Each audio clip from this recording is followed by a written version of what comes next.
How y'all doing? Are we hot? We're hot. How's everybody? Feeling pretty good? How many of you been here before when I have spoken? The rest of you, you just don't know what you're in for. So everybody up, please. Everybody stand up. Everybody stand up. You might want to spread out a little bit. You're going to need a little bit of room for this, okay? All right, so the first thing I need you to do, I need you to put your hands up like this. And I need you just to turn around. Okay? Just turn around. There you go. Very, very good. Excellent. That wasn't too hard, was it? Super. Now, the next thing I want you to do is I want you to put your right hand out. Okay? And do that again. No, this isn't a subliminal Florida State thing. I know better. We're all Georgia fans, right? Okay? Now, let's just imagine, though, you're at a Florida State game, right? Okay? And somebody comes up and they say, "Where's the bathroom?" You say, "Over there." So can you do that for me? Over there. All right? Very good. And then they score, and everybody, for some reason in Florida State, they clap like this. Can you do that for me? You guys are awesome. Now, let's see what it all looks like, okay? So, everybody ready to follow? Put your right hand in. Put your right hand out. Put your right hand in. Shake it all about. You do the hokey pokey and you turn yourself around. That's what it's all about. Excellent. You may be seated. How many of you did not play? 1, 2. How many did not play? Go ahead, be brave. Admit it. Why didn't you play? Wow. So, hands up, how many of you did not play? How many of you didn't do the beginning but kind of worked your way in? Come on, how many of you wouldn't raise your hand no matter what I asked you? See, now you're afraid of me, right? I tricked you. Okay, so seriously, come on, now this is the audience participation part. How many of you just jumped right in and did everything? Raise your hand. Okay, and then how many of you didn't do it right away, but you saw everybody else doing it, so you started in? Right? Okay? And then some of you started, but you didn't finish. I know that with somebody right down here, you started, but you didn't finish. No way you're doing the whole thing. And then some of you just didn't do it at all, right? Do you realize that what you're asking your staff to do is a lot like the hokey pokey? They're familiar with it. They've seen it done before. It's no big secret. They know all the parts. And yet, they're just stubborn. They just won't do what you ask them to do, will they? Well, what we're going to talk about today is how we can more successfully get folks energized and happily doing what we know is good for them and good for us. Is that fair? Everybody good with that? Okay, so let's just start out with a little bit of I have a little thing. One thing I do need from you, though, is I need for you all to be in. Can you say, "We're all in"? We're all in. Very nice. "We're all in" means I'm with you. We're going to try this. And what I'm going to ask you to do today is to do something you're probably a little uncomfortable with, except for the first group. And that is go ahead and just imagine nobody else is watching. Imagine nobody else is going to criticize you or think you look silly. It's kind of like that thing, what is it? I hope you'll dance, right? You know, choose dancing. So, in 2011, I had my first opportunity to speak at this great place. And by the way, I mean, what about, seriously, Tom and John and Bruce, do they bring you some good stuff or what? Let's hear it. Come on, y'all didn't applaud as you should, because they're helping you make more money, have a more enriched life. And folks, if you don't realize that you work for Subway to enrich your life, think about that for a second. How many of you work for Subway just for a paycheck? Nobody in here does. Even if you think you do, you don't. Because you don't want the money, you want what the money does. You work to get more life. So in 2011, I had a great opportunity to speak here, and we talked about purpose. And we talked about a thing called the productivity circle, and I talked to you about how 20 of you could teach 200, and 200 could teach 20,000. And I showed you a video. I'm not going to show it to you again today, but it was of Oprah Winfrey's 24th season opener where the Black Eyed Peas had a flash mob of 20,000 folks, and they got them to do that by training 200 of them an hour before the program. 200 knew the dance, 20,000 ended up doing it. So this productivity circle that I talk about is the way that we naturally do things. And I discovered this when I was a golf teacher. I used to teach golf. How many of you are golfers? Whoa, no, seriously, how many of you are golfers? Seriously. 4? 5? I know you work, but my goodness, you got to have some life too. We're going to talk about this. 8, 9, thank you very much. Well, what I learned when I was teaching people how to play golf was just like what I was talking about to you about the paycheck. And that is, most people aren't playing golf to play golf. You know, the whole reason isn't to get a little ball in a hole and do that 18 times and then have a pop in the bar. People play golf for a number of different reasons. What I found is if I could tap into the reason they did it, I could find their motive, I could get them to start taking some action. Maybe take some lessons with me. Start to learn how to play the game a little more. Improve their ability. And once I got some action going on, they started to have some experiences. Now, it doesn't show on this slide, but on the other slide, I showed you that this is where all procrastination comes from. Because once you start to have an experience, you start to believe that that experience may be good or bad. And if you start to have a bad experience, you procrastinate. Because you imagine into reality that things are going to be bad.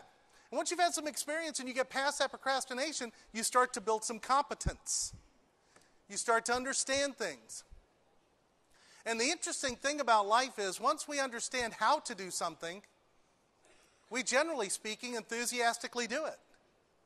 And not only that, we enthusiastically share it with others. You ever been there? Didn't know how to do something, all of a sudden somebody introduced you to basket weaving or whatever, and you think this is the stupidest thing I've ever seen. 3 weeks later, you got a basket, and you're going, hey, let me show you how to do this. This is really cool. Well, this is the natural way to teach people, too. And so that's what we talked about in 2011. In 2012, we discussed in the really kind of just coming out of the Great Recession, how QSR Insights, Quick Service Restaurant Insights, had Subway as the most popular restaurant. Now, it's no secret, when you got twice as many stores as everybody else, you're probably going to be pretty popular. But we also talked about the impact of social media. And how many of you remember that? Remember talking about social media? How many have, once again?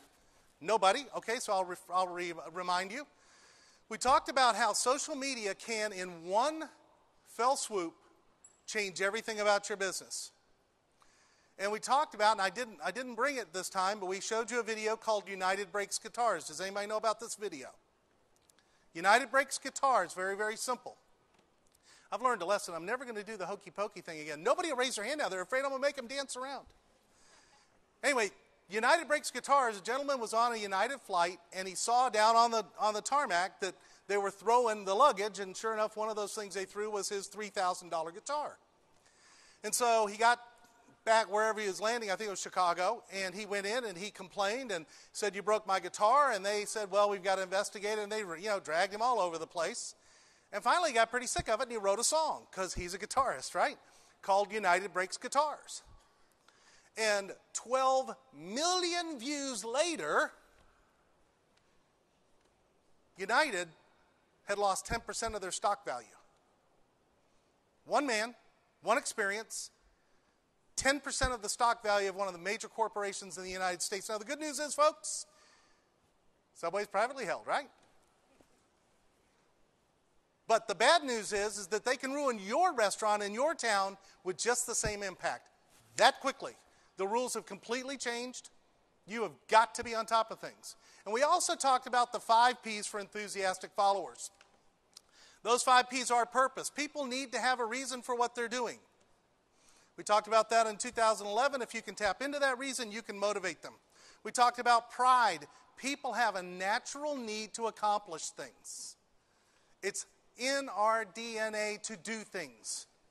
Unlike cats and dogs and lions and all the other animals who spend most of their time resting, for some reason this weird-looking 2-legged being feels the need to do stuff. So much so that quite often we find ourselves being firefighting arsonists.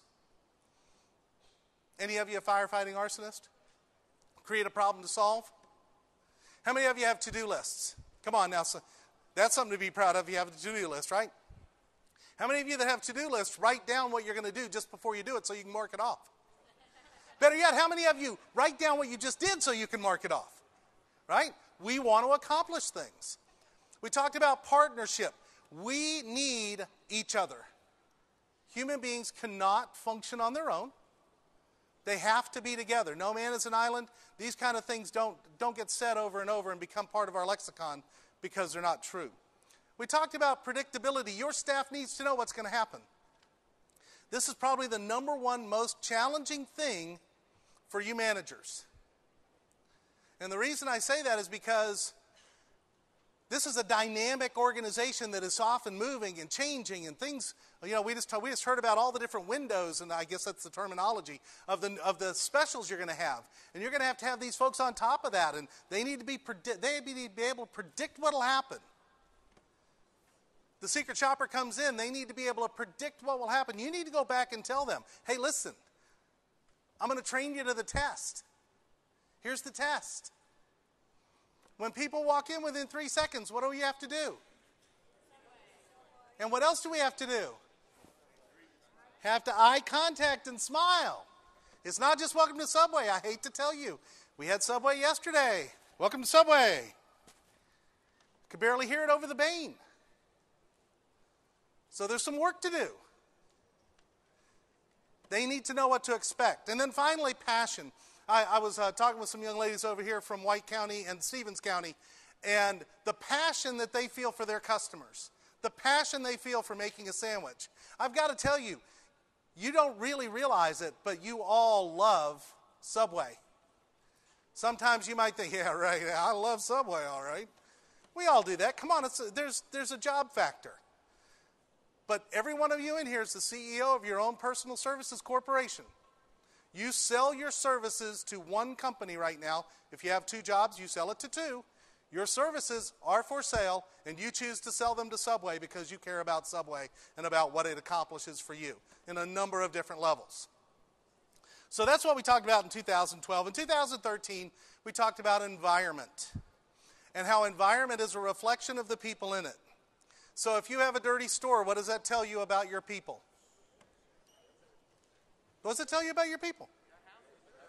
Their houses are dirty. Their cars are dirty. How many of you have ever looked in a car of somebody who came to you for an interview? You can tell a lot. You can tell a lot about what's going on in their lives by the car they showed up in. And not that it's beat up or anything like that, but is it clean? Is it tidy? Do they have, wrappers from McDonald's in the back seat?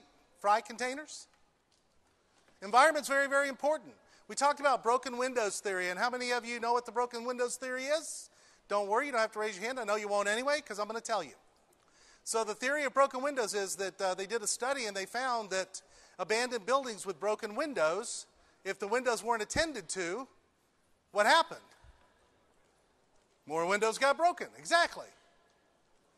And the interesting thing is those same abandoned buildings, if they fixed a broken window, nobody would throw a rock through the windows for the longest time. And the fact is, if you have something broken in your store, if you don't attend to it, you'll have more things broken in your store. And then we talked about the 10 steps to remarkable customer service. And by the way, what I'd like you to do right now is, how many of you have an iPhone or a Samsung or electronic leash of any kind? Now, y'all are liars if you're not raising your hand now. Right. So pull that thing out, because I know you're already texting. It's okay. It's all right. I've grown accustomed to it. Go ahead and pull it out. Please pull your iPhone or your any electronic leash you have out. Now, of all of you that have your iPhones out, or your and I don't get a commission from Apple, but I should, your iPhone or other device, how many of you have Facebook on it? Raise your hand. Okay, so let's go ahead and go to Facebook, please. Go ahead and go to Facebook. Seriously, I want you to go to Facebook right now. And in the browser bar where Facebook is, you familiar with that? I want you to type, it says facebook.com/Glenn Gould, GlenGould. GlenGould.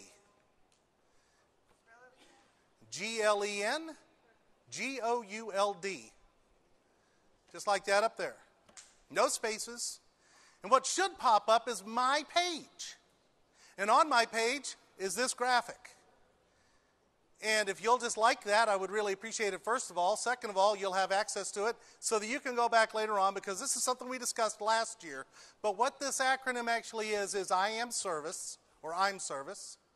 And it's basically the 10 steps that your people can do in order to successfully serve a customer, to have the heart of service. And some of those things are initiate conversation and the things that Subway tells you to do already, but in a little bit different way. Now, the reason this is important, okay? Here's the reason it's important. Because if you were to take this to your staff and say, hey, I learned this when I spent 4 hours down in Atlanta at Subway, it comes from somebody other than you, they might just listen this time. Okay? How are we doing so far? Everybody good? You can't find me? Facebook.com/GLENGOULD. If you can't find me, see me at the break, we'll get it fixed. Okay? And basically what it says is that I'm looking forward to speaking at Coca-Cola with Subway. And by the way, does Coca-Cola treat you guys right or what? I mean, is this a great place? Awesome place. All right, so what are we going to talk about this year? We're going to talk about more than a sandwich. Now, I know that Tom and Tom and John and Barry are all going, yes. We're going to talk about upselling, and we're going to talk about, because we're going to get more than that sandwich. Well, kind of. But I'll tell you an interesting thing we are going to talk about. I did discover when Barry said that they've asked to speak about millennials next month. Well, you're going to get a good precursor to that this month, because we're going to talk a lot about millennials, because they are kind of the target folks that you're hiring. There's a lot of you in the room right now. We're going to talk about you guys. So when I say more than a sandwich, what do you think? Anybody? Experience. More than a sandwich. Customer service. Man right there with a hat on that was looking at me, not the one looking away from me. So you're off the hook. No, it's you. Yeah, don't look away. It's you. Yeah, with your arms folded, like he's not talking to me, is he? When I say more than a sandwich, what do you think? What I already said. Okay, but if there was something more than a sandwich at Subway, what would it be?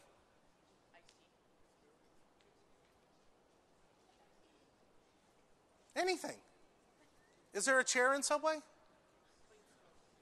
It can be anything, can it? Of course it can. It can be anything you want it to be. But what we're going to talk about today is your mission. How many of you have ever read this mission?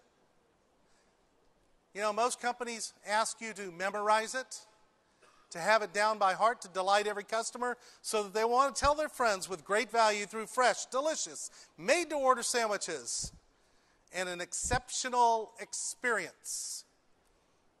It's a lot, isn't it? But what does it say about Subway? Kind of says the sandwich is key, doesn't it?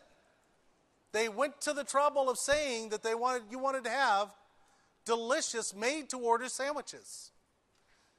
Do you know that really kind of changes things completely for Subway? Subway cannot be like McDonald's, where they have a lot of the stuff pre-made. Now they've kind of gone to made-to-order as well, but used to be, you'd walk in, there'd be a heat lamp and all that. So when this was written, this was revolutionary. I like to shorten it a little bit. I just like to say delight every customer through an exceptional experience. Because I got to tell you, in this day and age, a delicious made-to-order sandwich is exceptional. Let that sink in for a second. When you make a delicious made-to-order sandwich, it's exceptional. It's not normal. How many of you ever seen the movie Falling Down with Michael Douglas? Funny, sad movie, right? Well, Michael Douglas is somebody who kind of goes crazy, and he kind of goes on a tangent. He goes around doing some crazy things. He wanders into Whammy Burger, and he gets all upset when they make him his burger, and it doesn't look like the one in the picture. How many of you have lived through that? Oh my gosh. I wish Subway wouldn't put those beautiful sandwiches on the sign, because it's very hard to make them look like that. right? It's not. It's not. And guess what? The customer is willing to wait for a beautiful sandwich that's tasty. They're willing to wait. I know I am. Most of the customers I talk to are. So, how do we do this? Well, first of all, we need some leaders. How many of you agree that we have a lack of leadership in our country, in our world?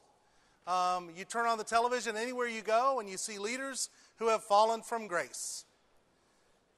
So, how about in this room? Do we have some leaders? Here's what I'm going to ask you to do. I'm going to challenge you. I need a leader from this section right here. Yes, ma'am. Come right up. Thank you so much. What is your name? Lauren? Miranda. Miranda, where are you from? I can't hear you through the poll. Where are you from? Elberton. Miranda's coming up. Let's give Miranda a hand for being a leader. Miranda, I'm going to allow you to choose your color. Green, of course. And I want you to take one of these. It doesn't matter. You can take either one. They're both the same. If you'll go back to your section, I'll share with you what we're going to do in a second. Now, this group is in two sections. There's a section on this side, and there's a section on that side of the red pole and the lectern. So from this section, may I have a leader, please?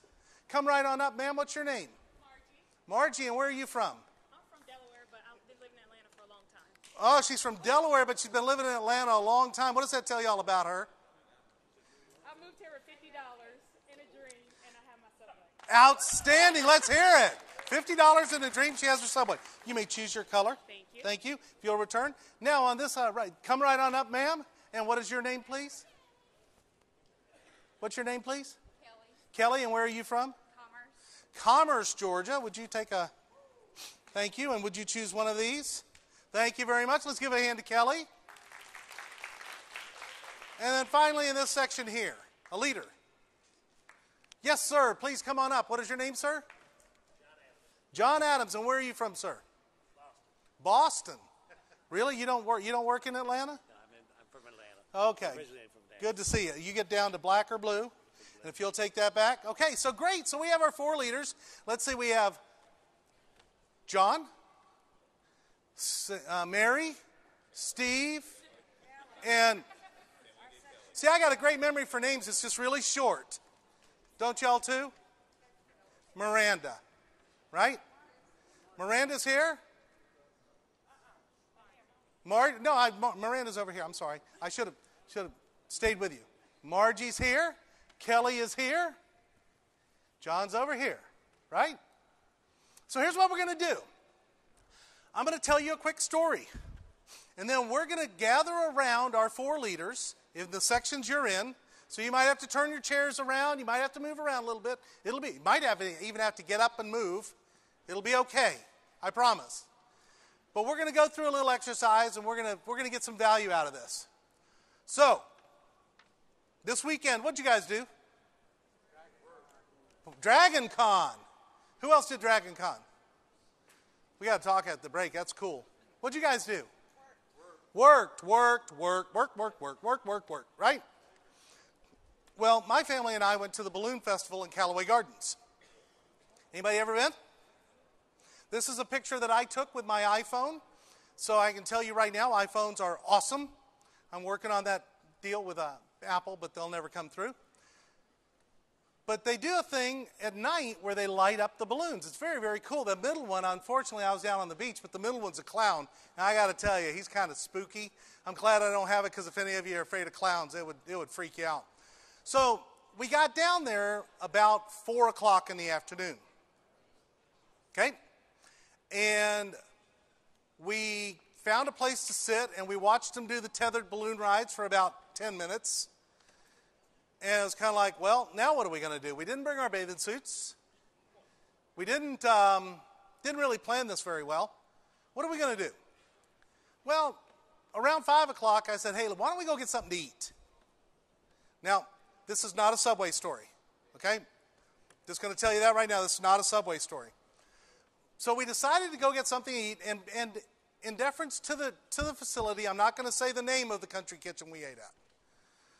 The little restaurant that looks over the beautiful trees and all of that, and it's owned by Callaway. I would never say that in public, that we ate at the country kitchen, but we did. And so we got in there. It was great because we were able to sit right down.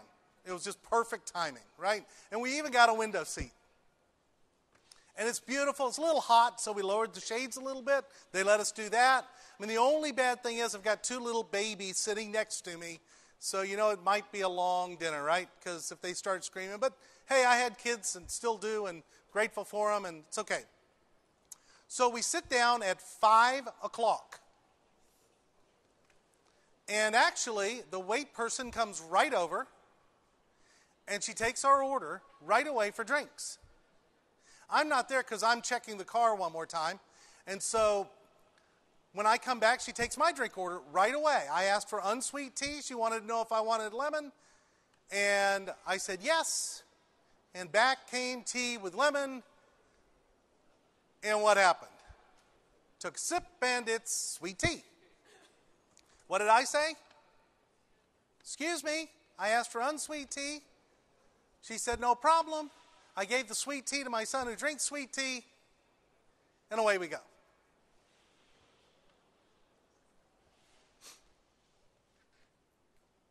At 5:15,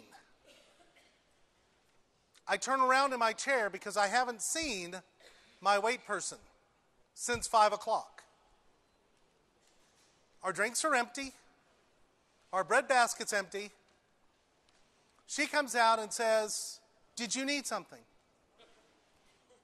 Yes, we'd like refill on our drinks, and since it has been 15 minutes, we'd like some more bread, please. Is that okay? Sure, absolutely. And so, we're kind of back on track again, and we're enjoying the view, and it starts to rain, and we think, my goodness, what a fortunate thing for us. We're not out in the rain. Instead, we're here at this great restaurant.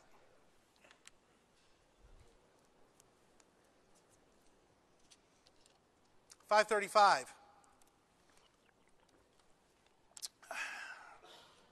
I'm starting to get out of my chair because I haven't seen my wait person again. The busboy comes by and says, did you need something? Yeah, it'd be great to have some food. Maybe our drink. Now, I'm sorry, I left something out. I didn't tell you what we all ordered, but I'll tell you that because we did order at the 5:15 mark. 5:35, no food, no drinks, no refills. I love my family, so I'm spending some time with them. 6 o'clock. Yes, honey, it has been an extraordinarily long time. It's been an hour since we sat down. No, honey, don't, no, just, the food will be here in a second. Please don't get upset. Out comes the food. One of my sons has ordered chicken and waffles. We've had chicken and waffles here before. It's great. It really is good. French fries, it's good. My wife and my other son have ordered a bowl of vegetable soup to go with the bread that they've had now an hour ago. And I ordered a Caesar salad with chicken. Food comes out. It's all put in front of us, and I look down, and I know that my girth doesn't show that I eat a lot of salads, but I do. And my Caesar salad is made with iceberg lettuce, which if you're a Caesar salad fan, that's just not right. And not only that, there's tomatoes on it. And the rest of the stuff kind of looks right, but it's kind of weird. And I reach over and grab a French fry from my son's plate, and it's warm. It's not. It's cold. It's cold. Of course it's cold. I'm trying to give him the benefit of the doubt, right? And I look over, and I take a bite of my salad, and it's just terrible. It's terrible. My wife and my son's soups are cold. My son's French fries are cold, and the chicken on his chicken and waffles is cold. He's starved. He's going to eat it anyway. I've got a couple of rolls in me. I'm feeling pretty good, and so does everybody else at the table. So I call my wait person over, and I say, I'm sorry, this isn't very good. I just can't eat it. Should have bought a squirrel if you know that joke. Should have had the sweet tea, you're not kidding. She looks at me and she goes, I'm sorry. and she leaves. She doesn't remove the food I'm not going to eat. Every dish we've ever gotten is in front of us. Okay? And that ain't that many because she's only been there 3 times. But the busboy didn't even take away the dirty dishes. I promise we're getting somewhere, okay? So she comes back and she hands me the ticket. No, she says, "Would you like dessert?" I said, "No, I just want my ticket." She hands me the ticket and she smiles and goes, "I took the salad off." Yeah, you're right, you did. Because you were going to anyway. Okay, so I get up and I'm just not satisfied. So I go up to the front desk and I ask to see a manager. We don't have a manager in today, we have a leader. Do I know the difference? I want somebody in charge. I don't care who it is. I don't care what his title is. I want somebody, or her title is, I want him in charge. He comes over. I explain to him my plight. He says, "Wow, that's terrible. I want to make sure that I let the kitchen know that iceberg lettuce isn't on a Caesar salad, and your soup's cold, and all of that. I promise. And would you fill out a response card? Because that's really important. Didn't you get one with your bill? Would you give me a response card? No." So then I say to him, I say, "Listen, here's the thing. I hate to punish the young lady if it was the kitchen's fault for my slow service, but I can't tip the young lady, and I'm a great tipper, if it was her fault because I don't want to reinforce that behavior. Which one was it?" "I have no idea, sir." "Then I'd like to punish both of them. The soup was no good either. I'd like it taken off." "Very good, sir. Our $50 meal has been whittled down to $20, of which 12 is tea." So they made some profit at least on us, right? So there's my story. Now, what caused this? These are the questions I want you to answer in your groups. I'm going to give you about 5-6 minutes together. I want to know what caused this situation in your opinion. I want to know what you think the effect of the situation was. And then I want to know what you think the result of the cause and effect is, was, and will be. And I'm leaving you with that much information because you really don't need any more to do this exercise. Now, if you remember when we first started, I had you do the hokey pokey and turn yourself around. If you're in front of those people, you're going to need to turn yourself around to get to the leader. But let's discuss it amongst yourselves. Please participate. Your voice is valuable. And when we come back, what we'll do is we'll find out what you guys thought, and then we'll figure out what we want to do. Okay? About 5-6 minutes. Let's go ahead and get started.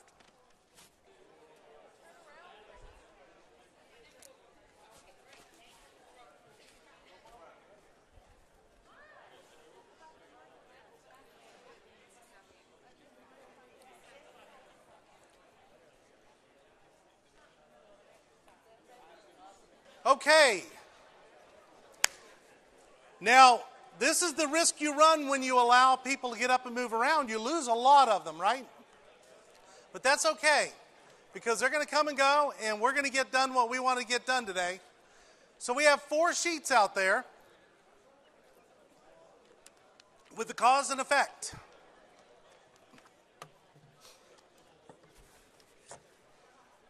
So what we're going to do, can I have both of them?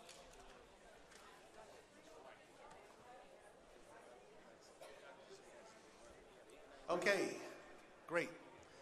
Would you come up with your sheet? So for those of you that are still in the room, if you will, please, let's pay attention to what we discovered. We're going to go over these sheets together. All 4 of you, if you would, go ahead and bring your sheets up. Come on over. You can just stand it right there. So, share with the group what you discovered. You're a leader now. Don't be afraid. Leaders communicate.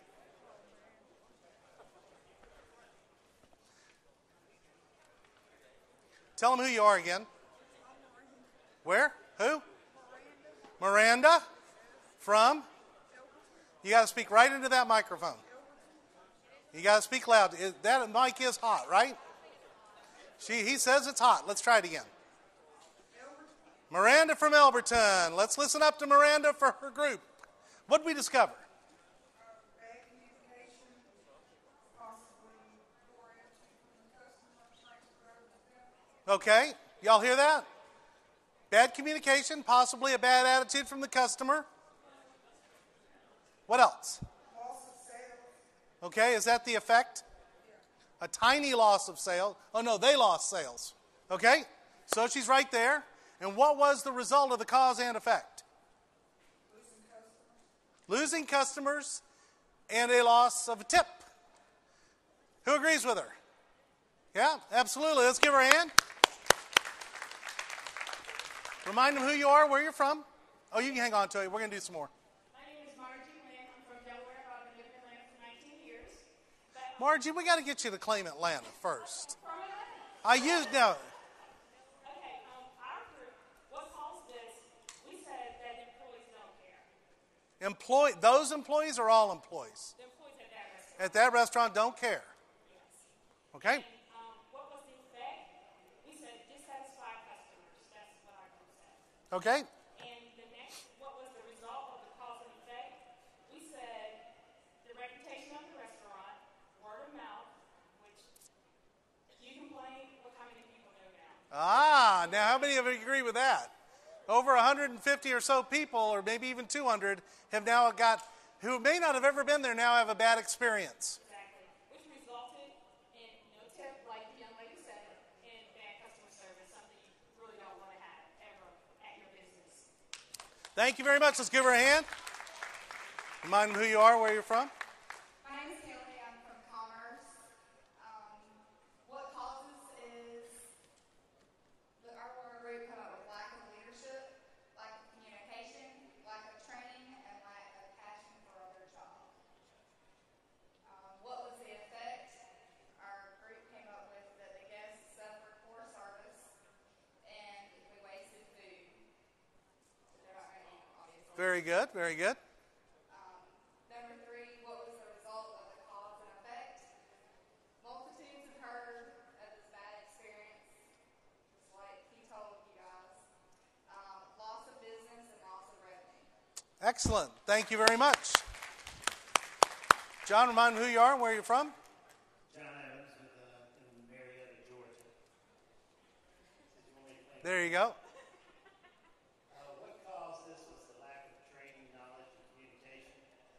No systems were in place at the time, I'm sure. The lack of definite leadership and carelessness. What was the effect? Was, of course, loss of customers, I'm sure. Probably loss of 10, 10 on 10, and wind up with 10 to 1,000.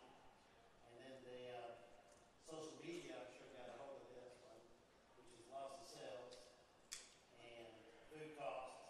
And what are the results of the cause and effect? It's really all of the above. But turnover and, no passion in the workplace and probably bad branding. Excellent. Let's give him a hand. Okay, so now let's just by applause, or let's just by applause. How many of you think that our side over here got it right more than our side over here? So this side won. Applause.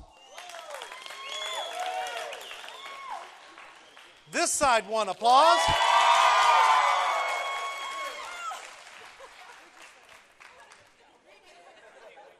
Do you notice I stacked the deck? Now, why is it stacked? First of all, there's more people over here than there are over here. Second of all, you were going to cheer for your own team no matter what, weren't you? Right? I didn't see a single person from over here clap for over there. Didn't matter what was said. And then on top of that, here's the worst part of all. They already knew the level they had to perform at because you guys had given it to them. Now, what can we learn from that? Well, here's the thing. First of all, if y'all would go ahead and take your seat, let's give them another round of applause. Thank you very much. You can leave your boards. You can leave your boards. Keep your markers. Leave your boards. Oh, you don't want to keep your marker. That's fine. Keep my marker? Yeah, keep your marker. I'll Leave keep your my board. marker. Okay, very good. So now, everything they said is true. everything they said is true, what could change it? It's already happened. I was asked over here a moment ago, I'll bet you blew your stack. What did you call it? I blew a head gasket. Did I lose my mind on these folks? Did I go crazy on them? What do you think? No, why not? Pardon? Yeah, I've informed you of my experience, but did I go crazy on them? So is it true that possibly the customer transferred some bad attitude, even though I didn't go crazy on them? The moment that I became displeased, what is the natural response? Defense. Some people defend themselves with displeasure by being apologetic. Some people defend displeasure by being evasive. And some people defend displeasure by being aggressive. So I was displeased. Her natural state was avoidance.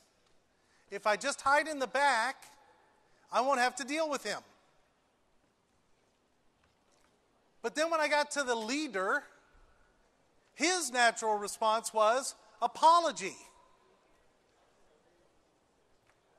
But neither one of them were taught what to do when this happens. And the reason it's important is because it is going to happen. We're in the people business. People make mistakes. It's going to happen. What do you do when something goes wrong? We spend a lot... I'm sorry, what'd you say? Fix it. Exactly, but how do you fix it? These people needed to be trained on what to do exactly when somebody gets the wrong food. What to do when the 15-minute mark hits and you've forgotten to check on them. What to do when they raise their voice. What to do when they ask for a refund. What to do, what to do, what to do. Because they need to know what to expect. They need predictability.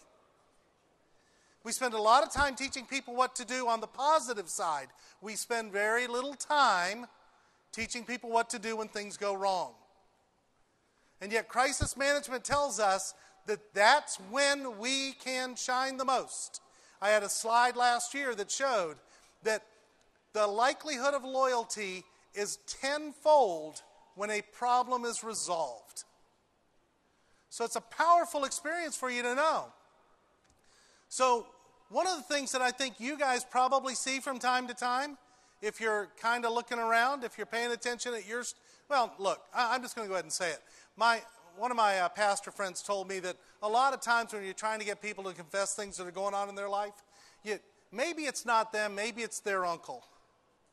So at one of your uncle's stores, because they all work at Subway, right? At one of your uncle's stores, you've probably seen when somebody walks in, what can I get you?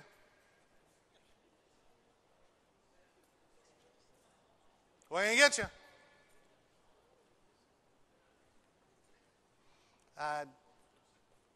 Like an Italian, what kind of bread?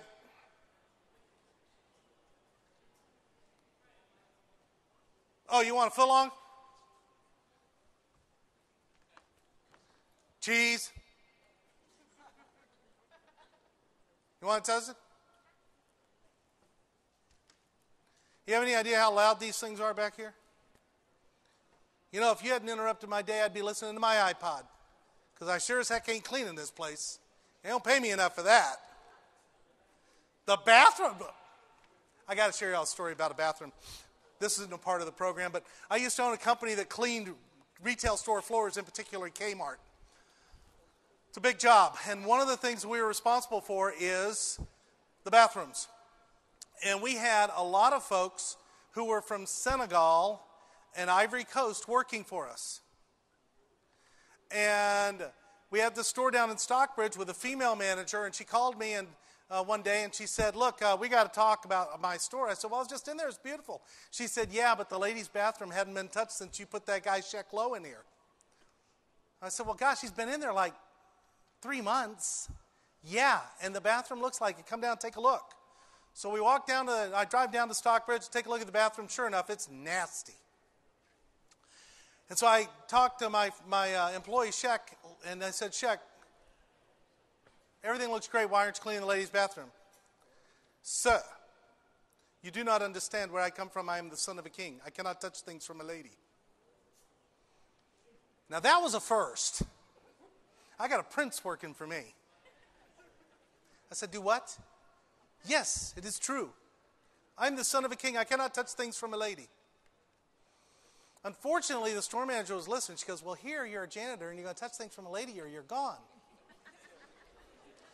So now I'm not asking you to handle that, your employees like that, right? But some of them won't do certain things, right? They'll do other things great and they won't do certain things. I got a tip for you. This one's free, okay? Get somebody else to do the stuff they don't do good. Let them do the stuff they do good. Let somebody else do the stuff they don't do so good. That's a freebie. You don't have to pay anything for it. So we have a quick video I'd like to show you. Living on the road, I remember when I did stand-up, it's tough. You just kind of tough. What is it? What do you eat? What's your diet? Well, lately I've been eating a lot of Subway, which is a bit of a disappointment. I don't know if you've been to Subway. You're always like, hey, Subway, eat fresh. And then you bite it and you're like, not fresh. Not But I think I go to Subway, I go there and not just because, it's fun watching a clinically depressed person throw together your sandwich. They make it right in front of us. You'd think they do with a little bit of flair. Yeah, I'm so bummed out. You want mayonnaise? And you're like, sure. And they're like, I feel like I'm at Benihana. Not quite that It's special. brutal, No. But I love all the steps you have to follow at Subway. The first step is you have to pick out your bread, and by that they mean pick out the color of your bread, because it all tastes the same. All the toppings are free at Subway. Free lettuce? No way! How do you guys pay the rent? What's next? Free napkins? I think the toppings are free to distract us from the fact we shouldn't be paying for the meat. Yeah. That's understood, They were so stingy with that nasty-ass meat at Subway. They always peel it off like it's from a wad of ones or something.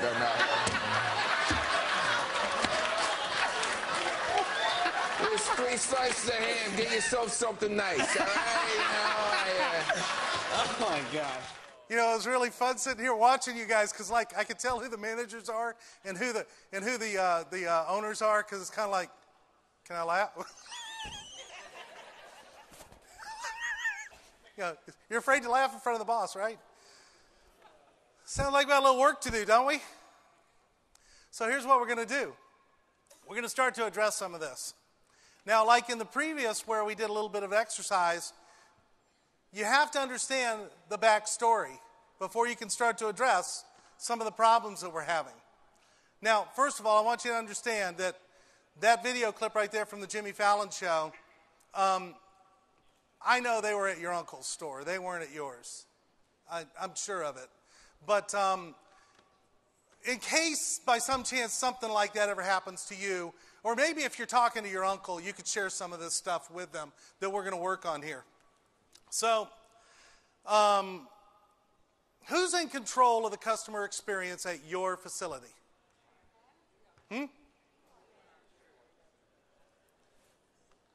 How many? Everybody.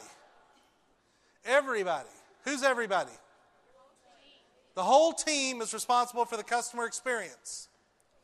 So when I go in at 9 o'clock at night, and Marissa's the only one behind the counter, she's the only one here, the whole team's still responsible. If I have a lousy experience with Marissa in Stockbridge, Georgia, or Oshkosh, Wisconsin, or New Delhi, India, or wherever, the whole team's responsible. Thank you. The person is too, but you're right, the entire experience. Because let's go back to my experience with the restaurant. The fact is, that didn't impact the restaurant, it impacted Callaway Gardens. You know that really cool balloon festival that I went to? Wasn't so cool anymore. It was okay. I might tell some friends. I'm a little bummed I had to pay $50 to get in. But if I had had an incredible experience at the restaurant, and then I'm there to see these incredibly cool balloons, it would have been an awesome experience. I would be sharing with you today. You gotta go next year. I mean, as a matter of fact, pull out those smartphones, mark your calendar now, you gotta go. You're gonna love it. So everyone's responsible. Because what happens in one store impacts everyone, right? So what we're going to talk about, we're going to take a quick break. I know a lot of you already did take your break. But what we're going to do is we're going to talk about in the second half who is in front of the customer, what they're like, and what you can do to make sure that they convey to the customer the type of experience that you're wanting. Because let me share this last bit with you. The real problem with the young lady that I had serve me that ruined everything about Callaway Gardens that day, the real problem with her wasn't that she wasn't trained. Callaway Gardens is a world-class resort. I am sure she was trained. It wasn't that she didn't have good help in the back. They have great food every time I go there. I don't know what happened this time. It wasn't the fact that my attitude was lousy, because I was in a great mood until I waited an hour for the salad that wasn't mine. The problem was she had no capacity for empathy. And a lot of people today are that way. They don't understand that empathy isn't a sign of weakness, it's a sign of strength. And nobody had taught her that people matter. And if they had, she had had such a negative experience in her life that she'd begun to believe that people don't matter.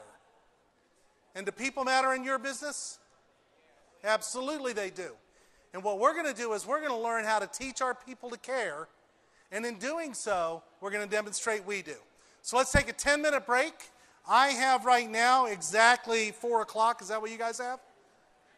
Be back at 4:10, please. We will start promptly at 4:10. Thank you.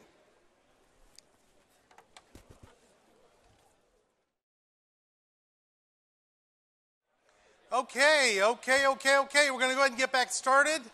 So as you're starting to filter in, I want to thank you for being here. Now, one of the things that I'd like to do is just kind of recap a little bit so that we give some folks time to filter in and so we kind of catch you back up, because I know you've all had side conversations since. As a matter of fact, the most powerful thing about a meeting like this is not a speaker like me. It's about the relationships you'll build in this room and about sharing ideas where you can cross-pollinate and learn from each other. So I certainly encourage the networking piece of it. But we talked about today so far is the fact that customer service is an essential key to Subway's culture. As a matter of fact, exceptional experience is pretty much what you could boil. If you wanted to boil down Subway's mission statement to 2 words, you could boil it down to exceptional experience. And we talked about the power that you have with folks and the fact that it's more than a sandwich we're talking about. We discussed a little bit about the past talks that I've done here, and I'm certainly happy to share those with you if you would like. And when we have a few more folks in the room, if I don't come back and ask you to text me, somebody remind me, okay? Fair enough? So where we left off was who is in control of the customer experience. And we pretty much all agreed that we're all responsible for it to some level of another. If I have a bad experience in Zebulon, Georgia, it reflects on Subway. It doesn't just reflect on Zebulon, Georgia's Subway, even though it's an individually owned location. It reflects on everybody that wears the green or the red and black at this time of year. And so it also, unfortunately, has a ancillary effect on Frito-Lay, on Coca-Cola, and on any of the other vendors, Asher, all of the support that you have. If something goes wrong in a Subway, everyone's affected. This is a huge, huge thing to understand, and for your staff to understand the impact that they have. They have the ability to impact the world when they make a sandwich. And as a matter of fact, I shared a story a couple of years ago here about a lady who comes into a Subway store, and she's got 2 little kids in tow. And it's 11 o'clock, and she comes across that parking lot at the grocery store where your store is, and she's dragging these 2 kids in, and she gets into the store. She frantically gets the order, attends to the little children, and yes, they're going to get a cookie and all of those things, attends to them as she's trying to place the order. And your person behind the counter is sitting there going, but not this time. This is somebody who's actively engaged. They're on the team. and they are attentive to the customer. As they walked in, this lady who has these two kids in tow heard a very nice and sincere, "Welcome to Subway, I'll be right with you," as she was wrapping up the previous customer. And she got eye contact, and here's something, this is a bonus piece for you. Men, this is really, really important for you. Because men expect about 3 seconds of eye contact. That's all we really need. If you'll just look at me for 3 seconds, I've been acknowledged, I'm good to go, because I'm happy. But the bad news is women expect 17 seconds of eye contact. And if you're not giving that to them, you're relaying things that aren't true. You're telling them that you can't be trusted. You're telling them that you don't care. You're telling them all sorts of things. So ladies, be aware when you're training the men, because you can relate this the best. Ladies need more eye contact. Don't just look at me for a second. I won't believe you were there. Men, look at me too long and I'm going to wonder what's up. Right? I didn't do anything, I promise. Because what do our wives do or our mothers did? Man, they can stare, can't they? Right? So remember this. But it's important. So this lady, she comes in and she gets a sincere, "Welcome to Subway," and eye contact. And then when it's time to order her sandwiches, the person behind the bane is patient, because he or she understands that it's hard to handle 2 kids and place an intelligent order, because things are coming at you a million miles. And so you get the sandwiches made, and you make sure that you offer the chips and the drink and the cookie, because the last thing she needs to do is have her 2 little children sitting at a table and she has to get up and go get the rest of the meal. But not this particular one. She makes sure that she recommends, and in doing so upsells, but recommends all the things that make it a meal. And even recommends the cookies, because she knows the kids will love the cookies. And not only that, she says, "I'll tell you what, it's a little slow right now. It's only 11 o'clock. Go ahead and sit down with your children. I'll bring it to you." And she does. And then the magic happens. You know what the magic is for this woman? 5 minutes of silence. She didn't buy a sandwich. She bought some peace. She chose Subway because it's a place where she can feel good about the food she got. She can be treated like a human being. She can have variety under the sun. And 5 minutes of quiet. And so she gets that 5 minutes of quiet and she leaves refreshed. She leaves full. Her kids are full. You know what? A lot of times they put them in the car seats and they drive for about 5 miles and full belly, warm car, I'm out. Right? And she's bought 30 minutes of silence. So she can think and she can be a good mom again. Now this is the way the other one can go. She's dragging those kids in. She's desperate just for that 5 minutes of silence. She walks in and the person behind the counter or the bane says nothing. As a matter of fact, they don't say anything because they're not there. They're in the back doing something. And when they finally come out, they don't say welcome to Subway and give some eye contact. They go, what can I get you? Bread, cheese, whatever. And the woman doesn't get her 5 minutes of silence because she's trying to deal with the kids. And finally, she frustratedly says, you know what? I'm just going to leave. I'll go through the drive-thru at Brand X. And she walks out of the store with the 2 kids in tow, walks across the curb, and all of a sudden doesn't look to see the car that comes. And the family's ruined.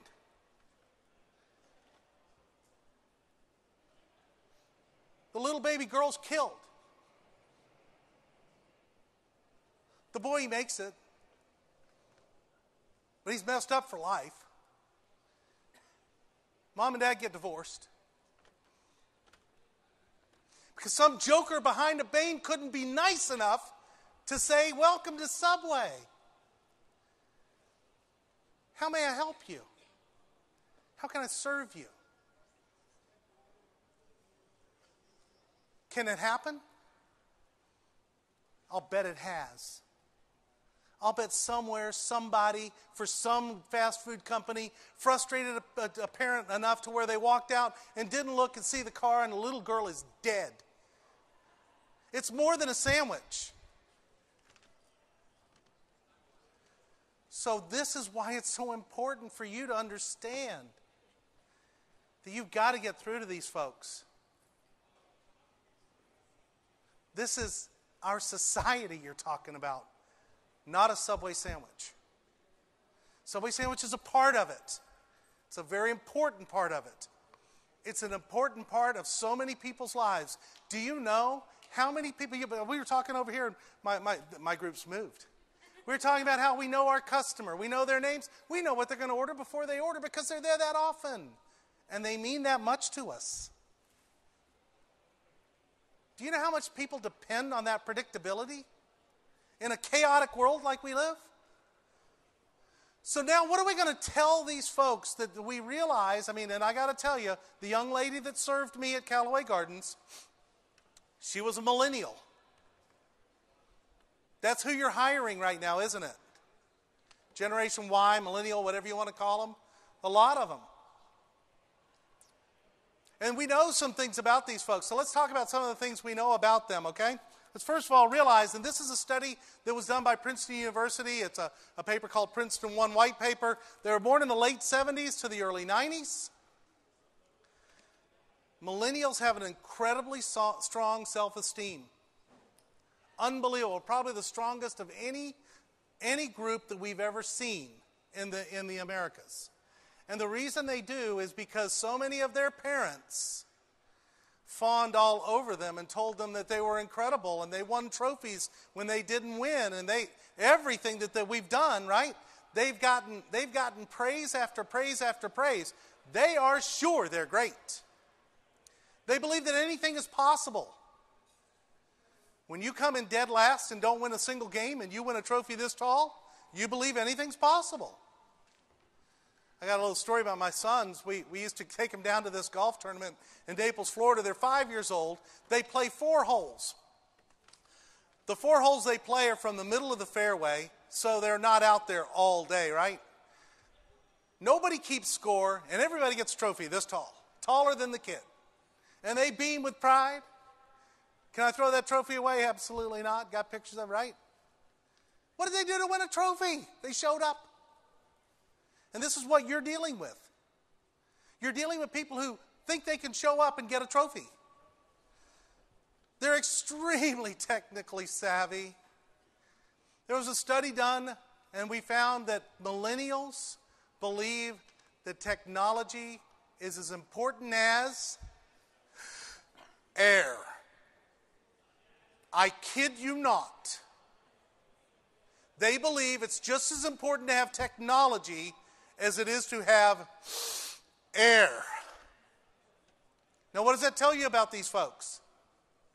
If you take away their iPod, if you tell them they can't use their phone, if you tell them they can't log on to Facebook, if you tell them they can't say that they work at Subway on Facebook, you're killing them. And as a matter of fact, if you're not on technology, you're killing them. How can you be credible to them if you're not on Facebook? As a matter of fact, not on Facebook anymore. Now it's Instagram or who knows what else. If you're not engaged in what they're engaged in, you're killing them. And then finally, this is very, very important because a lot of us miss this. They are very global-minded and they expect diversity in everything. If you don't have a diverse store, you're in trouble. And I don't care who you are. Black, white, Hispanic, any other, it doesn't matter. You better have a diverse store or you're not going to relate to the people you're trying to hire. So let's talk about some myths about the millennials. Generation Y is lazy. How many of you believe that? These people are lazy. Let me help you with something, okay? A number of years ago, somebody taught me that if I wanted to be a good salesperson and I didn't like to sell, I needed to change the word sell to the word help. I'm not going to sell you something, I'm going to help you get something. And oddly enough, it works because the impression is I'm not selling you anything, I'm just helping you get what you wanted in the first place. It turns things around. So if you think Generation Y is lazy, you need to know that Generation Y is efficient. And anything that isn't an efficient thing will bore them. And they will appear to be lazy. But here's the worst news of all. All of you that raise your hand because you think Generation Y is lazy,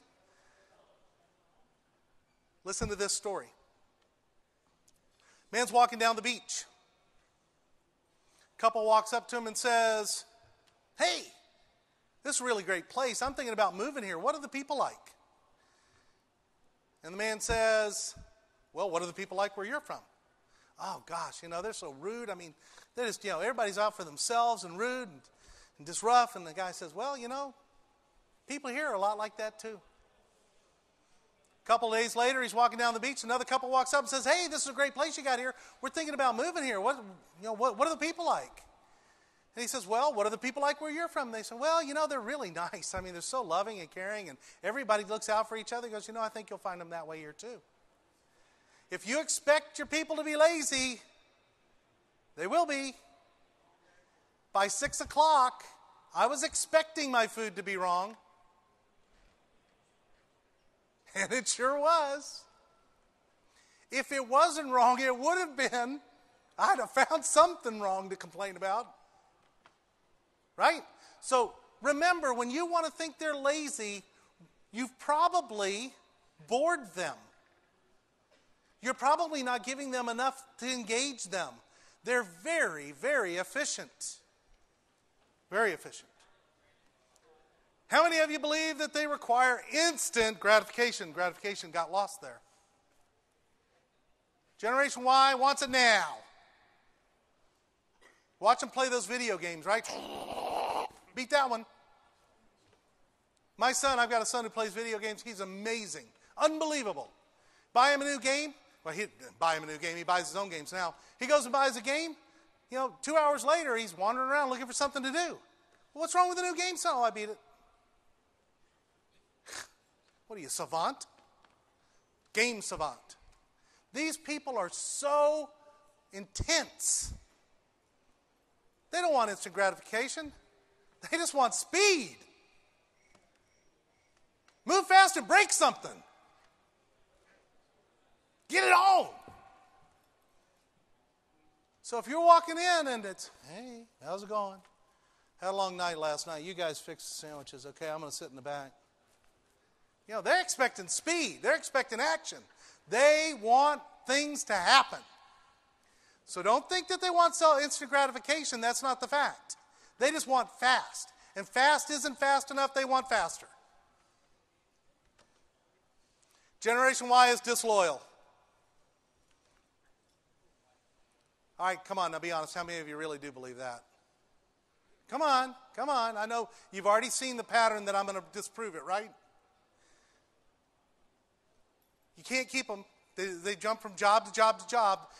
People come and apply for a job with you, and they got like, "Wait a second. You worked at Dairy Queen for 4 days? After your 9-week stint at Taco Bell? Well, what are you doing, a paper on fast food restaurants?" Right? I mean, it's unbelievable, right? They really jump around. Well, they're not disloyal in the fact that they really are just seeking something that's relevant and meaningful to them. This generation expects things to matter. So my story about how it's more than a sandwich and how it can impact the world and how it could be the difference between literally life and death if you make a sandwich and treat somebody right or not. This will matter to them. It'll resonate to them. They want to be a part of something important. What else is important about Subway? How many jobs does a typical Subway store bring to a community? 8 to 10 is what I read. Is that right? 8 to 10 jobs. Every time a store opens, 8 to 10 new jobs. Are they good jobs? Of course they are. They're good jobs for good people who are looking for that experience. You open up 5 Subway stores in a region, you've just put 40 people to work, 50 people to work. Do you know that in economic development, because I work a lot in economic development, do you know that we have expensive receptions with champagne and caviar when a company that's going to bring 3 employees from overseas moves to our town? 3 employees, caviar and champagne. You guys open up with 8 to 10 and nobody says a word. It's because you haven't told us. I had no idea when I read that number. I intuitively knew. But you guys are doing great stuff. You're making a difference in the community. Do you know all of that money is local money for the most part? I know there's some franchise fees and things like that, but that local money that gets compounded 3, 5, 10, 15 times in your community. You're helping send kids to school through taxes for the money that you've earned or that's paid in your stores. It's a lot more than just a sandwich. These folks want to know that. They want to know the impact of what they're doing and how it impacts the greater good. Are they selfish? I don't believe that the phrase, "it's all about me," was around until this generation. As a matter of fact, I know that Toby Keith's song, "I Want to Talk About Me," was not around until this generation. And there's a lot of other evidence that this generation has kind of born the selfishness. And if you watch the movie Wall Street 100 years ago when it was out, there's a line where Michael Douglas comes into a shareholders room and he goes, "Greed is good." And he explains why greed is good. And the fact is, he makes a very compelling case. Well, I'm going to tell you that in some ways selfishness can be good. If you look at selfishness as they just want you to do what you'll say you'll do. They just want you to walk the walk and talk the talk and prove it to them. And they'll give everything they got to be around people like that. Because I will tell you this generation isn't so interested in the corporate ladder as previous ones were. They are far more interested in, how does this affect me? What does it look like for the rest of the people I know? And is this real and good? Are you going to embarrass me? Y'all know who that is? Anybody know who that is? Huh? Somebody said it. Willy Wonka, Veruca Salt. Generation Y is spoiled. If you saw the movie Willy Wonka, she goes, "I want it now." And she wants everything. Right? So how many of you think they're spoiled? There you go. Nothing wrong with being honest in this room. A lot of people do believe they're spoiled. And I can tell you that a lot of their actions indicate they are spoiled. But what they really are interested in are their friends, their family, and leisure. Which makes them look like they don't give a rip about your store, and they don't care about your income, and they don't really even care about their own income if they get more leisure, more family, more friends, and that's why they're living at home till they're 30. Not only because they got student debt up to here, but a lot of them don't have student debt, and they're still living at home because home matters to them. It's not because they're lazy. It's because it's what matters to them. So these are 5 myths that we've disproved about them. So here's what we need to do. I need 4 more leaders, because I'm going to let the previous leaders off the hook. Can I have a leader from this group, please? Anybody? Don't be shy. I'll call on somebody if you don't. Thank you for volunteering, Carlisle. Very good. Thank you. I knew you would. You're just going to lead the discussion. You're a good man. Thank you. You're going to lead the discussion. That's all. What discussion? We're going to have a discussion here in a second. I'll catch you up. You can sit there. I disagree with one of your statements. You do? Which one? It's okay. Which one? Seriously. No, I think it's the parents that aren't willing to kick their kids out. Parents aren't willing to kick the kids out. That's right. The parents are the reason why they stay at home. Because the parents aren't willing to do what our parents did to us years ago. Get out, get yourself a job. So let's have a quick discussion before we go and find our other 3 leaders. Let you all stew a little bit. Carlisle says that the real problem is parents won't kick the kids out and make them go get a job. How many of you agree with that? You know what's funny? How many of you that had your hands up have children? Yeah. Well, I got news for them. They're getting kicked out when they get a little older, aren't they, right? All right, so true confessions. I have a 20-year-old and a 19-year-old living in my house. I don't want them going anywhere. I really don't. You're right. I don't want them going anywhere. Because I'm not done. I'm not done with what I can do for them. But you're right. There is some of that. So I'm going to agree with my dissent that sometimes it is that they just don't want to be, the parents don't want them to go away. A lot of us are lonely. Okay? So, group here. Can I have a leader, please? Somebody, anybody? Before I have to point somebody out. Thank you very much. Come on up and get your board. You can peel off the first page and put it behind. Who has my marker in this section? Do you still have the marker? Can you pass it on? Okay. Leader in this section? Kelly can't be the only leader. Come on up, Kelly. Make them wish that they had helped. And leader in this section, please. One leader. That's all we need is one. There we go. We're going to have... There we go. Come on up. Come on. Don't be shy. Who's got my marker in this section? I don't recognize... John, where's John? He's gone. Okay? So I got to find a marker for you. Here we go. All right, so here's what we're going to do. Once again, I want you to come around the leader, and let's discuss this question. What proactive steps could you take to ensure an exceptional experience with your staff now that you know something about them? Come on, don't be shy. Remember, I'll make you do the hokey pokey again. Get up, move around the leader. Leaders, if you're in the front, let's move you to the middle. And let's get started on this. We'll talk for about 7-8 minutes. And then I'll call you back into a group and we'll discuss what we found out.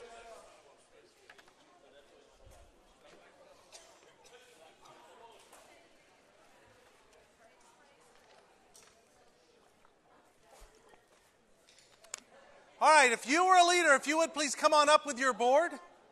Come on up with your board. Let's give them a round of applause, some encouragement, huh? All right. There we go. There we go. All right, so let's just... Smallest group, but the loudest. There you go. Let's start with Carlisle. Let's hear what you guys got. What? Huh? My friends call me Killer? Killer. Yeah. All right, Killer, let's hear what you got. Hey, turn this thing up. There we go. All right. Well, what my fantastic group of people over here gave me some of these great answers. So thank you very much. That's first. All right. Storage sentence. They won't pop up there. I'd love for them to, but they won't. I'm not that good.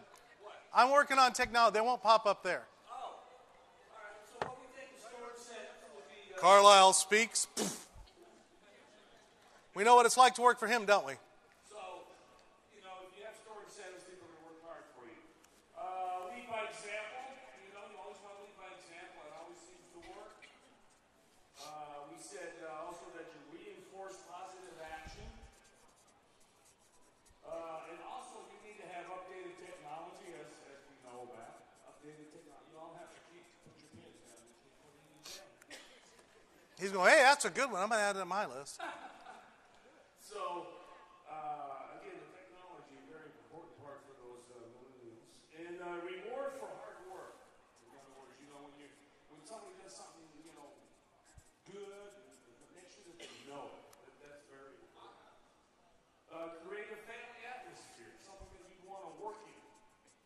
Something that you'd enjoy being there, other than just the money.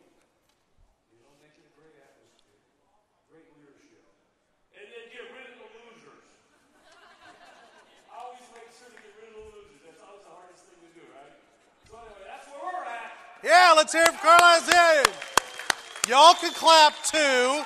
This isn't the game. Yeah, there we go. Oh, we set that up. No. Sir, if you would, please introduce yourself to the group, too, because I knew Carlisle's name, but I don't know yours. My name's Brad. Brad, from where? From Augusta. Augusta. Welcome, Brad.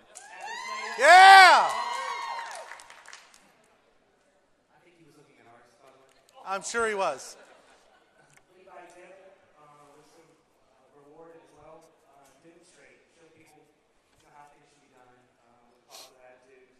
Lead by example, like you were saying before, to get your hands dirty with everybody else. Encouragement, praise, excitement in the workplace. Just don't come in all hungover like apparently other people do. Challenge them, create games, goals, things to perfect bell. However, people come in and say that, oh, that stuff is excellent, or that stuff is perfect, we need to read it out. But tell people, show them, and then have them demonstrate. Ms. Casey, thank you very much. Thank you, Brad. So let's hear it for Brad and his team. Oh, don't leave. Brad. You don't get off that easily. Kelly, we go way back to what, almost an hour ago. Right. Kelly from Harvard. All right, we've come up with a fabulous team here in the middle. We think we need to challenge our team more, ask for their input, lead by example. You never ask them to do something that you wouldn't do yourself. Be consistent, show responsibility, recognition, praise, and reward them, and create a positive atmosphere, and then thank them for doing a good job. Thank you. And if you would introduce yourself to the group because they don't know you. Okay, hi, I'm Tam from Cleveland, Georgia. We said instant gratification, have contests and awards. They schedule ahead of time so that they can make plans with their family and their friends. Text your staff and keep them informed. Give recognition for a good job. Delegate responsibilities for motivation. Proper training, Subway University. And also turn a negative mistake into a positive. So let's hear it for Tamara. All right, now, we're going to do the test a little differently this time because I want to have a different result. We're going to start over here this time.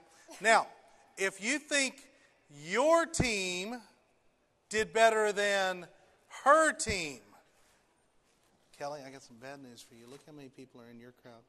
We louder though. Oh, yeah, okay. You better be ready. So if you think your team did better than her team, let's hear your applause. Okay? And if y'all think your team did better than her team, let's hear the... All right, so I'm sorry over there, folks. Here, right now you got Kelly as the reigning champion. Now, okay, so over here. Huh? I want to go help cheer. You want to go help cheer. You can do it from here.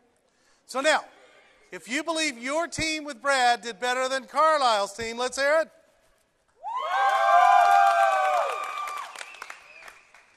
And if you believe your team did better than Brad's team, let's hear it.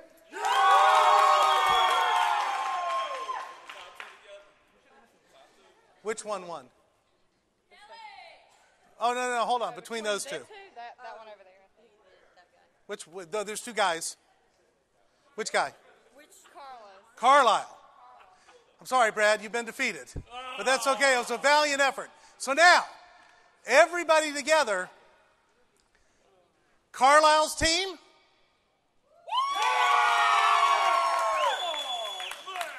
That was a little delayed, too. Kelly's team. Subway's team. Thank you all so much. Let's give them a hand for participating. Thank you.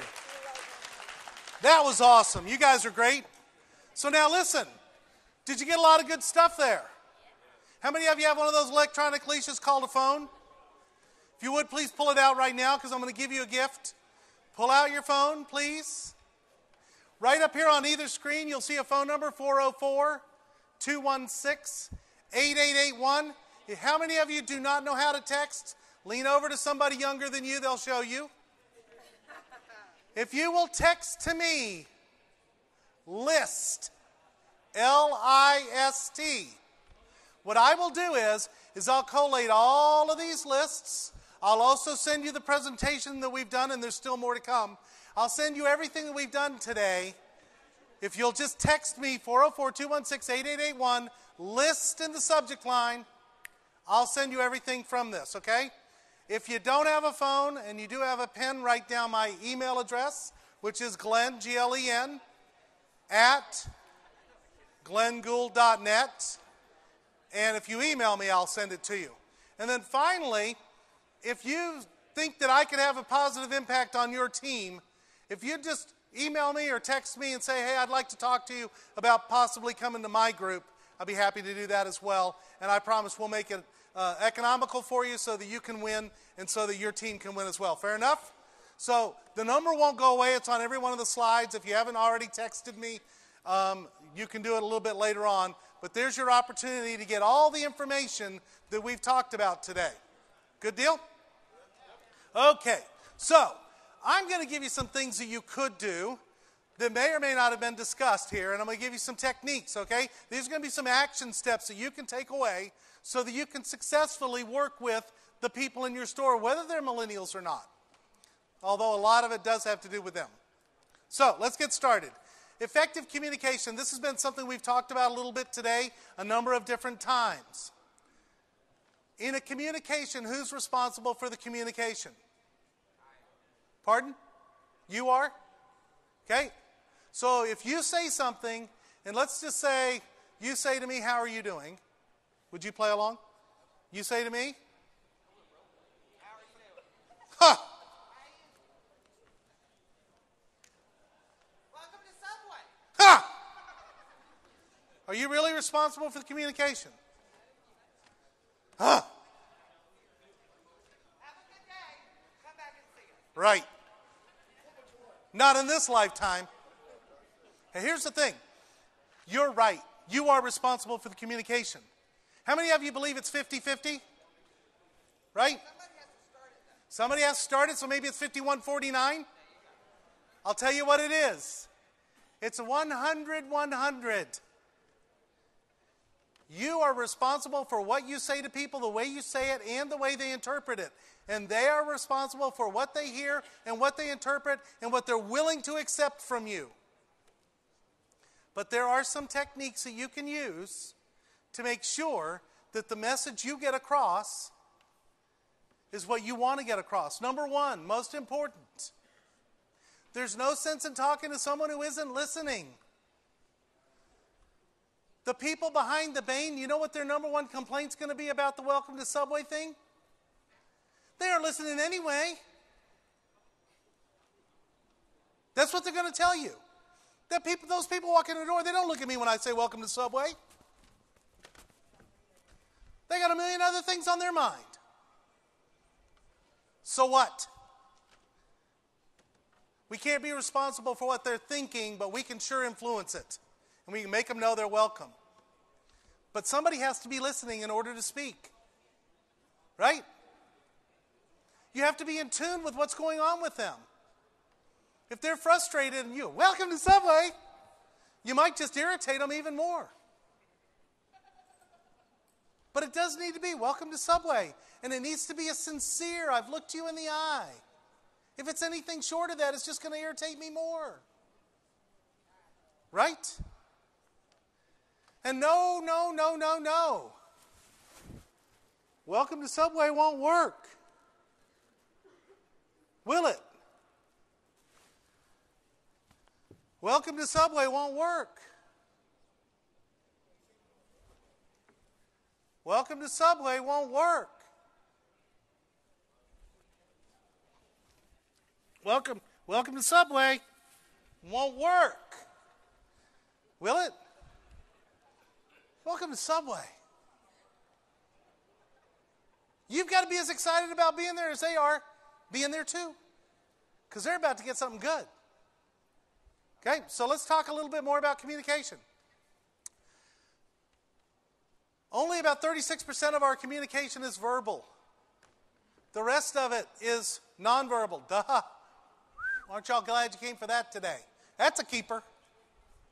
If it's not verbal, it's nonverbal. Thank you. But sometimes it's not physical. Sometimes it's written. But here's the thing. Think about your store. Where is most of the visibility for the customer? Up here, right? So if I'm standing like this, the customer may not know that I'm in a lax position. But if I look like this, they're going to know. This says, you've just interrupted my day. So let's talk about the face and the impact the face has on communication. And more importantly, the impact that you're going to have on people when you talk to them with your face. How many of you have ever had a bad day? Everyone's had one, maybe two. How many of you have ever let somebody else have a piece of your bad day? My brother used to call it passing the ball of frustration. I'm irritated, you've got it. I feel better. So how many of you have ever kind of let your staff get a little piece of your frustration? Numbers are down. Bobby didn't show up in the store down the street. They called me and they set off the fire alarm again.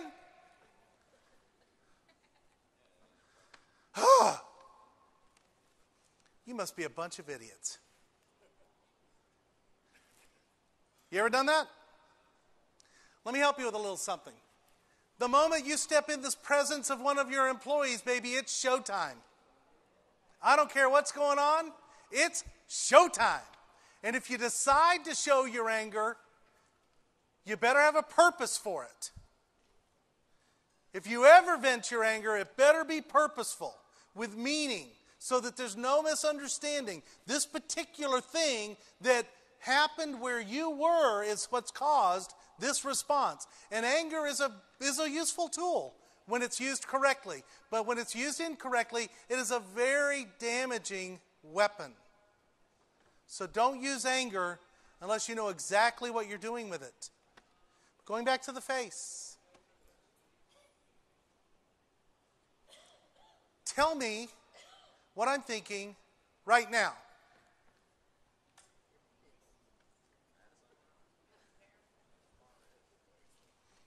Got the jail bars going, right? Might have a headache. I heard you're pissed. I don't know if I'm allowed to say that from stage, but I have. Whoops. I heard it. You know what I'm really doing, though? Might be. Just thinking.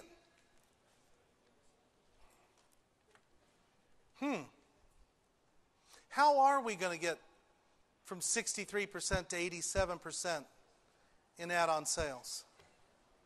How am I going to approach this employee who hasn't shown up on time? How am I going to pay the rent or whatever? I'm just thinking. But a thinking face is the same face our parents gave us when they were angry. You're about to get it. And let me tell you something. The moment an employee sees the thinking face, he or she feels trouble. I'm in trouble now. And they're going to become defensive. And the conversation is going to deteriorate very rapidly. When in fact, you weren't even going to talk to them about anything. How many of you have ever given your spouse that look?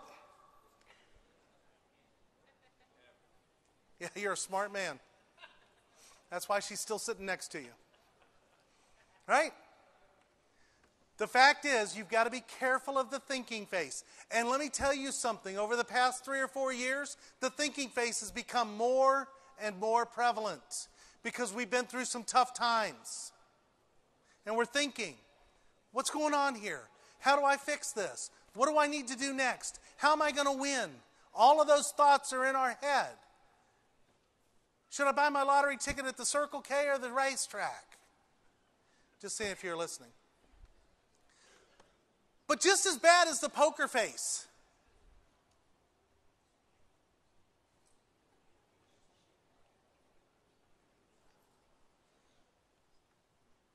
You don't know if I got aces or eights. You don't know what's coming. 100 years ago, my wife and I were having a little argument as teenagers. And as teenagers do, she got out of the car and she went walking away. And, it took me a little while to find her. And she got back in the car, and I remember looking at her saying, the worst thing is not knowing. The worst thing you can do is not let people know what you're thinking. Because what do we naturally expect when we see no expression? The worst. Whatever it is, it's bad. Can't be good, because when it's good, we smile, right? But let me tell you something about the smiling face. The smiling face can be just as bad. You really screwed that up the other day, you're fired. Right? You only smile when it's appropriate. And so if you've got a staff member and you walk in and you say, hey, how's it going? Oh, my dog died. Really? That's great. I'm so sorry to hear it. That customer wants some chips. Right? So you have to think about what you're using and the expressions you're using. And then the best face to use is what is called an open face. And it's not quite as pronounced as I'll do it from here, because I'm trying to let everybody see, but the open face is a raised eyebrow and a look of interest. Kind of like you would do if you're looking at a newborn baby. Oh, isn't he cute? Look at that. It's interest. It's curiosity. It's a raised brow, as if you're saying, I'm open to what you have to say. Let's hear it. And so when you're talking to your staff, you need to be aware of what face you've got. And let me tell you something. If you've just gotten a bad phone call from your boss, walk in the back. Gather your composure. You're the leader. Leaders don't shove it back down everybody else's throat. Leaders compose themselves. Say, okay, now, how am I going to lead us through this problem? How am I going to win with this problem? So that's some of the things for your communication skill there. Engagement. One of the things I shared with you about Generation Y is that they are very, very interested in their family and leisure and their friends. So you walk in your store, and Kelly's behind the counter. It's not you, it's somebody else, because you're a manager, right? But somebody named Kelly is behind the store, the Bain. And what's your first thing you say to that person? You've just walked in. I don't care what time it is. You walk in, what's the first interaction you have with your staff member? Hi, how are you? Right? So I walk into Walmart, and I'm walking through the men's clothing section. And somebody walks up to me, and what do they say? No, they don't, because there's nobody there to help at Walmart. It's a trick question. I'm just kidding, Carl. Of course they do. Somebody says, may I help you? And what do I say? No, just looking, right? How are you is the same thing. It's the obligatory interaction that we have with each other. You're walking down the street and you say hi, and somebody says hi. You ask somebody how they're doing, and they say fine, right? So what are you going to do different? Because you know what? That's just what they expected to hear. How are you? What are you going to say to them? Well, I'll give you some tips. You're going to need to know something about them before you can say something to them that matters. You're going to have to show a genuine interest in these people. These people are important to you. How'd your high school team do last night in the football game? How's the baby? Is your mom better from that cold? Did you get your car fixed? I hope so, because I'm tired of you being late. right? You gotta have an interest in these folks. You have to, oh my gosh, you ready for this? Know them. You need to know their family. If you want them to buy in what you need, they gotta know that you care about them. You have to know about their friends. Here's something that you haven't thought of. How many of you are involved in something in your community? A charity, a chamber of commerce, a church, anything like that, right? This is in the go zone of this generation. They want to know you care and that you're involved. And they won't be until you ask them to be, and they won't if you ask them to be and you're not. I will tell you, here's another freebie. Any of you right now, you ready for this?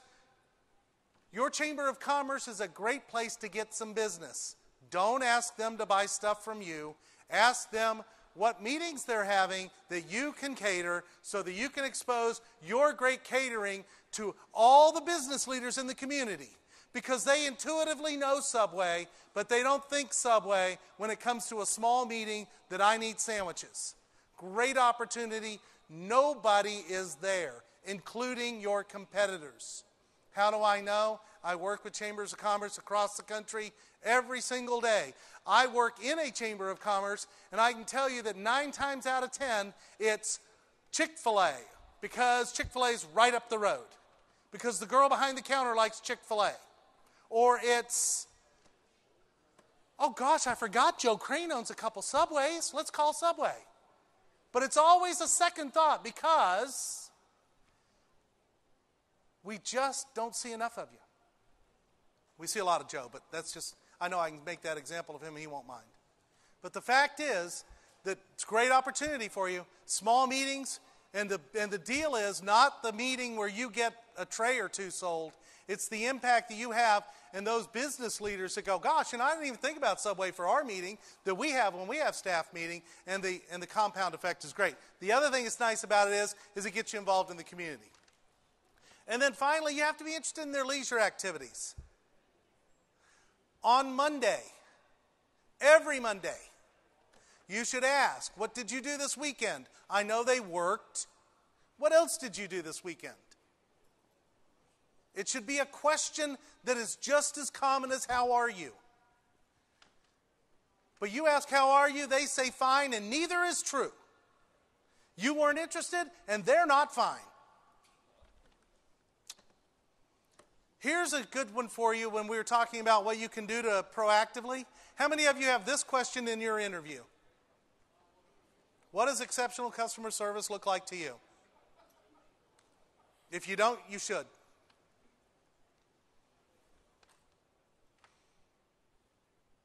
Because when you interview somebody and they go, I have no idea what exceptional customer service is, what does that tell you? You might just have an open palate. They're ready to learn. They'd love to know. And they're a sponge just waiting to know. You might just have somebody who isn't willing to interact. And therefore, they're a horrible person to be at a Subway because they'll never even choke out welcome to Subway, much less look them in the eyes. But you also might discover something that you haven't thought of. They might share an idea with you that you haven't even used yet. Great question to ask. If you don't ask this one, you really should. So, I'm what's standing in between you guys and networking and drinks and dinner. I promise we're going to wrap up here pretty quickly, but I just want to review. Be mindful of your face. Make sure that people don't misinterpret you. If you're like me, I have a natural scowl on my face. It's just because I'm old and I'm grumpy about it. You might have to work a little harder than, say, Kelly does, who has a natural glow on her face. But work at it. Make sure that if you're thinking, you're not doing it in front of staff. Find common ground with these folks. Use technology. If you don't have every one of your staff members' cell phone numbers in your phone and you aren't texting them, you're crazy. Even if it's just, Hey, Bobby, great job today. Thanks for the help. Once in a blue moon, it will go miles, because not only is it an appreciation, but it shows that you appreciated them the way they want to be appreciated, in the technology that they can't live without. Make sure that you value their interests. If they've got a little kid, you need to know where they go to school. You might offer to, for a middle school or high school kid, you might offer to say, hey, listen, why don't you see if we could come and talk one day to the high school class about what it's like to work in fast food or food service in general, or own a business. Be involved in what they're doing, community-minded activities. So I'll share a story with you about a carpenter. And some of you may have heard this story. There was this wonderful carpenter, probably the finest carpenter ever. And for those of you expecting me to go and say his name is Jesus Christ, I believe that, but that's a story for another day. There's this wonderful carpenter, and he worked for one contractor all his life.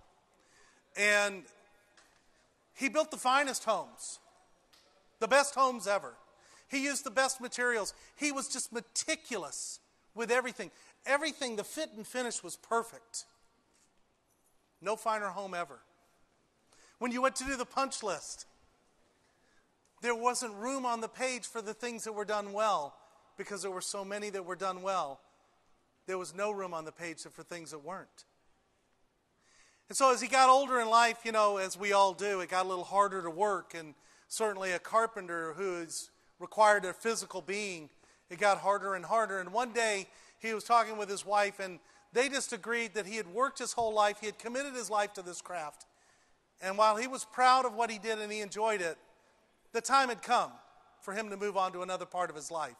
He was going to retire. So he went to the owner of the construction company. He said, boss, I'm so grateful for what you've given me over the years. I've had such an incredible life. I've been able to exercise my craft and be good at something. And I wish I could go on, but I just can't.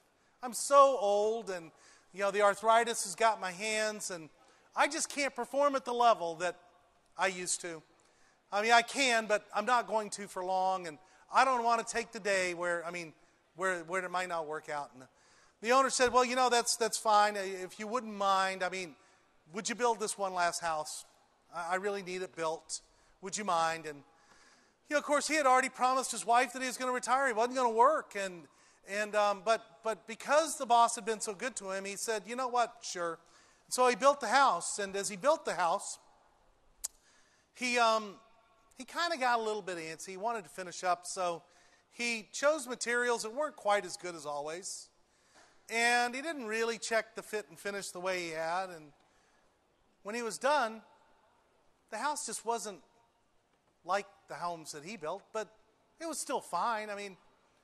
So he went to the boss. He said, boss, I finished the house. And the boss said, well, let's go look at it. And as they walked up to the house, the boss said, stop.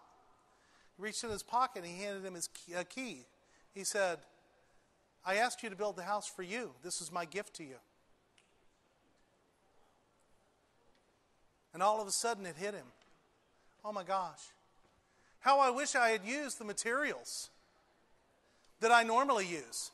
How I wish I had paid a little bit more attention to the fit and the finish. How I wish that I'd cared just this one last time.